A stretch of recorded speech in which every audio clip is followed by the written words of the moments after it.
हरे कृष्णा, राधे राधे, जय श्री राम, जय Hanuman. Welcome back to my YouTube channel. आप सभी भक्तों को मेरा दंडवत प्रणाम और बहुत बहुत आभार। आई होप आप सभी श्री श्री राधा रमन लाल और राधा रानी की कृपा से बहुत अच्छे से होंगे, बहुत खुश होंगे। भगवान सुंदर, भगवान का रूप सुंदर, भगवान की कथा सुंदर, भगवान की लीलाएं सुंदर, भगवान का धाम सुंदर और सुंदर कांड अति अति सुंदर। तो आज उसी सुंदर कांड के बारे में हम लोग सुनने वाले हैं। सुंदर कांड पाठ करने के कई सारे नियम हैं। उन नियमों का पालन करके फिर हमें सुंदर कांड का पाठ करना चाहिए। तो उसके ऊपर मैं अलग से एक वीडियो बना दूंगी। सुंदर कांड पाठ करने के बहुत सारे फायदे हैं। अब आप में से बहुत सारे लोग बोलेंगे कि हर चीज में फायदा ही क्यों ढूंढना, लेकिन हम हर चीज में मटेरियल फायदों की बात नहीं करते, कुछ स्पिरिचुअल फायदों की भी बात करते हैं जिनसे हम भगवान के और भी क्लोज आ सकते हैं। और ऐसे ही कुछ फायदों के बारे में आप सबके साथ आज के वीडियो में मैं शेयर करने वाली हूँ। तो चलिए आज की वीडियो को स्टार्ट करते हैं। श्री रामचरितमानस में 7 कांड है, जैसे कि बाल कांड, अयोध्या कांड, अरण्य कांड, किष्किंधा कांड, सुंदर कांड, लंका कांड और उत्तर कांड। सुंदर कांड इन 7 कांडों में से एक कांड है। संपूर्ण रामचरितमानस में भगवान श्री राम के विजय और शौर्य की कथा उल्लेख है, लेकिन केवल सुंदर कांड में भगवान श्री राम के भक्त हनुमान जी के बल और विजय का उल्लेख है। अब हमारे मन में क्वेश्चन आ सकता है कि सुंदर कांड का नाम सुंदर कांड क्यों पड़ा। पहला रीजन तो यह है कि भगवान सुंदर, भगवान की कथा सुंदर, भगवान के भक्त सुंदर, उनका धाम सुंदर और भगवान की लीलाएं सुंदर और सुंदर कांड अति अति सुंदर। ये सुंदर कांड ऐसा कांड है जहाँ पे भगवान के भक्त के महिमा का गुणगान किया गया है, इसलिए इस लीला से भगवान भी प्रसन्न है, भगवान के भक्त भी प्रसन्न है। तो इस लीला का अगर हम पाठ करते हैं तो भगवान की स्पेशल कृपा हमें प्राप्त होती है। इसका दूसरा रीजन ये है कि हनुमान जी मैया सीता की खोज में लंका में गए थे और लंका त्रिकुटाचल पर्वत में बसी हुई थी। त्रिकुटाचल पर्वत यानी कि 3 पर्वत। पहला पर्वत था सुवेल पर्वत जहां पे युद्ध हुआ था। दूसरा पर्वत था नील पर्वत जहां पे राक्षसों के महल बसे हुए थे। और तीसरा पर्वत है सुंदर पर्वत जहां पे अशोक वाटिका थी और इसी अशोक वाटिका में हनुमान जी और मैया सीता की भेंट हुई थी, इसलिए भी इस कांड का नाम सुंदर कांड पड़ा। तो चलिए अब देख लेते हैं सुंदर कांड पाठ करने के बेनिफिट्स के बारे में। फर्स्ट बेनिफिट, ज्यादा परेशानी है तो सुंदर कांड का पाठ करें, इससे आपकी सारी परेशानियां मिट जाएंगी। अगर आपके काम में कोई बाधा आ रहा है या फिर कोई भी काम आप करने जाते हो तो वो रुक जाता है, तो सुंदर कांड का पाठ जरूर करें। सुंदर कांड का पाठ करने से आपको मनोबल मिलेगी। अनुकूल परिस्थितियों में तो सुंदरता हर कोई ढूंढ लेता है, लेकिन प्रतिकूल परिस्थिति में सुंदरता को ढूंढना केवल हनुमान जी को आता है। और प्रतिकूल परिस्थितियों में सुंदरता को ढूंढना, खुद सुंदरता से उस परिस्थिति को संभालना हमें सुंदर कांड से हनुमान जी से सीखने को मिलता है।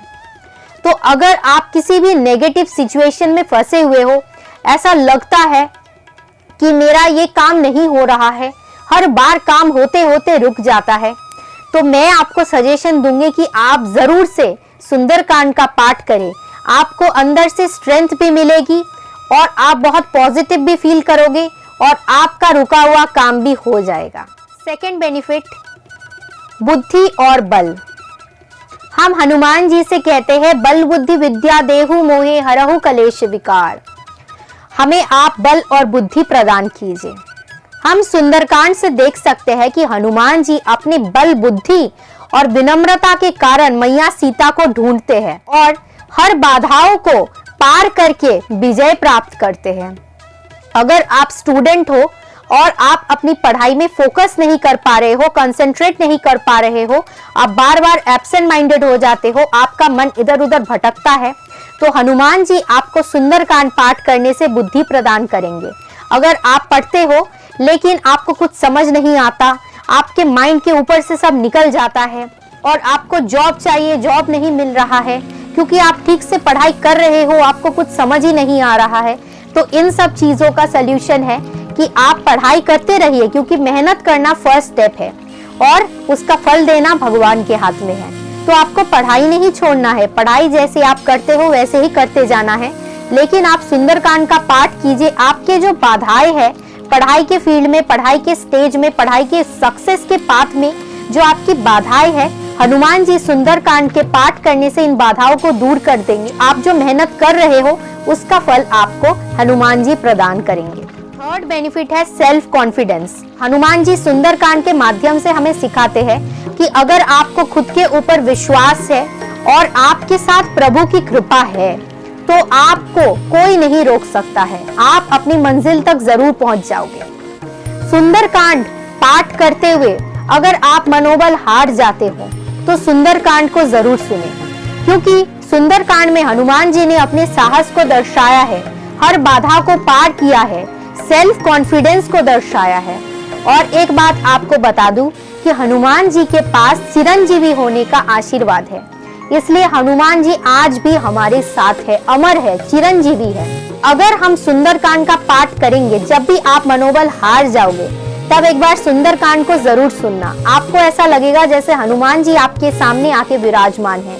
आपको अंदर से बहुत ज्यादा स्ट्रेंथ और मनोबल मिलेगी, क्योंकि ऐसा बहुत बार होता है कि हम बहुत सारे एग्जाम्स के लिए पढ़ते हैं तो हम पेशेंस हार जाते हैं, खुद के ऊपर से कॉन्फिडेंस हार जाते हैं, खुद के ऊपर भरोसा नहीं रहता है, लेकिन यही हमारे सक्सेस के पाथ में बाधा क्रिएट करता है, ऑब्स्ट्रक्शन होके खड़ा हो जाता है। इसमें सुंदरकांड हमें हेल्प कर सकता है, हेल्प करेगा, क्योंकि जब हम सुंदरकांड को सुनेंगे तो अंदर से हमें एक हिम्मत मिलेगी और हम अपने मंजिल के तरफ आगे बढ़ेंगे। फोर्थ बेनिफिट है humbleness is the key to success. अगर हम ये सोचते हैं कि मेरे पास सब कुछ है, मुझे सब कुछ आता है, मुझे तो ये मिलेगा ही, तो यही चीज हमारी बाधा बन के खड़ी हो जाती है, क्योंकि जब तक हम विनम्र नहीं होंगे, हम्बल नहीं होंगे, तब तक हम सक्सेस को नहीं पा सकते हैं, कोई भी चीज को नहीं पा सकते हैं। किसी भी दुष्टों का, किसी भी राक्षस का, किसी भी असुर का पतन उनके अहंकार के कारण होता है। अहंकार मेन कारण होता है, क्योंकि वो सोचते हैं हमसे ज्यादा बड़ा कोई नहीं है, हमसे ज्यादा शक्तिशाली कोई नहीं है, इसलिए ही उनका पतन होता है। हनुमान जी जो कि पवन पुत्र है, सर्वशक्तिशाली है, जय हनुमान ज्ञान गुण सागर, ज्ञान के सागर है, जिनको कोई नहीं हरा सकता है, जिनके बल के आगे कोई खड़ा भी नहीं हो सकता है, वो कितने विनम्र है। जब समुद्र के मार्ग में जा रहे थे तब सुरसा के तुलना में उन्होंने अपने शरीर को बड़ा कर लिया, लेकिन विनम्रता के कारण युद्ध को जीत लिया। उन्होंने अपने शरीर को इतना छोटा कर लिया, सुरसा के मुख के अंदर से बाहर आ गए। उसके उपरांत भी जब बाहर आए तो सुरसा को सिर झुका के प्रणाम करना नहीं भूले। लेकिन हम थोड़ा सा एक एग्जाम में क्या टॉप कर लेते हैं, थोड़ा सा एक जॉब क्या पा लेते हैं, हम किसी को पहचानते ही नहीं हैं, हम अपने दोस्तों से ठीक से बात नहीं करते, हम अपने माँ बाप के पैर को नहीं छूते, क्योंकि हम तब बड़े ऑफिसर बन चुके होते हैं, हमारे अंदर अहंकार आ जाता है। लेकिन अहंकार ही पतन का मूल कारण होता है। जो व्यक्ति जितना विनम्र है वो उतना ज्यादा बड़ा है। अगर आप बड़े होके भी विनम्र नहीं हो, आपके अंदर अहंकार है, तो आप सबसे छोटे हो। लेकिन आप जितने भी छोटे क्यों ना हो, आपके अंदर अगर विनम्रता है तो आपसे बड़ा इस संसार में कोई नहीं है। हनुमान जी कहते हैं, रामदूत में मातु जान की, सत्य शपथ करुणा निधान की।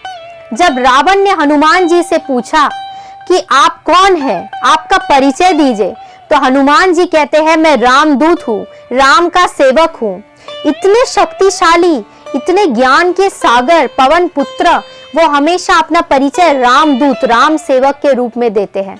उनसे हमें विनम्रता सीखना चाहिए। इस संसार में हमारा क्या ही है जो उसके ऊपर हम अहंकार करते हैं। जो भी कुछ है वो सब भगवान का है। गंगा जल में गंगा पूजा, भगवान के दिए हुई चीजों पे हम अपना अधिकार जमा के खुद का नाम लगाते हैं और ये बोलते हैं, मेरा घर, मेरी गाड़ी, मेरा संसार, मेरा परिवार, यहाँ पे मेरा कुछ भी नहीं है। जब हमारी मृत्यु हो जाएगी तो हम यहाँ से कुछ भी लेके नहीं जाएंगे। जब जन्म हुआ था तब भी कुछ लेके नहीं आए थे। इस संसार में कुछ भी हमारा नहीं है, तो इस संसार के चीजों के ऊपर अहंकार क्या करना। हनुमान जी जो इतने शक्तिशाली है, इतने परम ज्ञानी है, उनसे सीखना चाहिए कि विनम्रता किसे कहते हैं। अगर हम विनम्रता को पा लेंगे, विनम्रता को अप्लाई कर लेंगे, तो हमें सक्सेस पाने से कोई नहीं रोक सकता है। फिफ्थ बेनिफिट है लक्ष्य तक पहुंचाती है। सुंदरकांड हमें कैसे हमारे डेस्टिनेशन या गोल तक पहुंचने में हेल्प कर सकती है। हनुमान जी सुंदरकांड के माध्यम से सिखाते हैं कि अपने लक्ष्य की तरफ दृढ़ रहना है, डिटरमाइंड रहना है, और लक्ष्य तक जब तक नहीं पहुंच जाते हैं तब तक एक क्षण भी बर्बाद नहीं करना है और गतिशील रहना है लक्ष्य तक पहुंचने के लिए। हनुमान जी कहते हैं, राम काज कीन्हे बिनु मोहि कहा विश्राम। राम काज किए बिना मैं कैसे विश्राम ले सकता हूँ।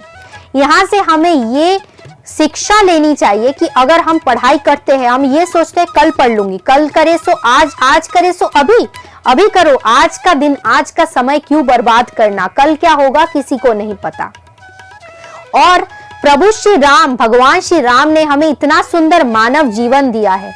इस जीवन को सिर्फ खाने में, पीने में, सोने में, एंजॉय करने में क्यों बर्बाद करना।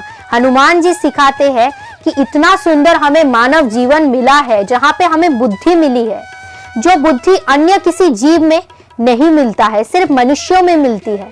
तो ये बुद्धि मिला है, इसको सही से यूटिलाइज करके भगवान के पास लौट के जाना है, क्योंकि हमें पता नहीं है इसके बाद हमें कब ये मनुष्य शरीर, मनुष्य जन्म मिलेगा। तो इस जन्म को वेस्ट नहीं करना है, अभी भगवान के सेवा में मन लगाना है और भगवान की भजन करके भगवान के पास हमें लौट के जाना है। सिक्स्थ बेनिफिट और लास्ट बेनिफिट है कि हम में से बहुत सारे लोग बुरे सपने देखते हैं, या हमें भूत से डर लगता है, या हम किसी नेगेटिव एनर्जी को अपने आसपास फील करते हैं। तो इसमें हनुमान जी सबसे ज्यादा हेल्प कर सकते हैं। भूत पिशाच निकट नहीं आवे, महावीर जब नाम सुनावे। जब हम महावीर का नाम लेते हैं तब भूत पिशाच हमारे आसपास भी नहीं आते, नहीं भटकते। हनुमान चालीसा का जो लोग पाठ करते हैं उन्हें पता है, हनुमान चालीसा के अंदर ये कहा गया है, भूत पिशाच निकट नहीं आवे, महावीर जब नाम सुनावे। सुंदरकांड का पाठ करने से हमारे ग्रहों के जितने भी दोष होते हैं वो भी कट जाते हैं। इसलिए निरंतर सुंदरकांड का पाठ करना चाहिए। हमें पॉजिटिविटी देती है, मोटिवेशन देती है, अंदर से हमें बहुत ज्यादा अच्छा फील होता है, भगवान की और ज्यादा क्लोज हम फील करते हैं। वैसे सुंदरकांड पाठ करने के लाखों बेनिफिट्स हैं, उनमें से बस 6 बेनिफिट्स मैंने इस वीडियो में डिस्कस किया है, क्योंकि सभी बेनिफिट्स को एक ही वीडियो में डिस्कस करना पॉसिबल नहीं था। आज का वीडियो आपको कैसा लगा आप लोग नीचे कमेंट्स करके जरूर बताना, और कमेंट में जय श्री राम जय हनुमान जरूर लिखिएगा। और आज के लिए इस वीडियो को यहीं पे एंड करते हैं। आप सब पर श्री राधा रमन लाल और राधा रानी की कृपा हमेशा बनी रहे। आप सब बहुत अच्छे से रहिए, बहुत खुश रहिए। हरे कृष्णा, जय श्री राधे।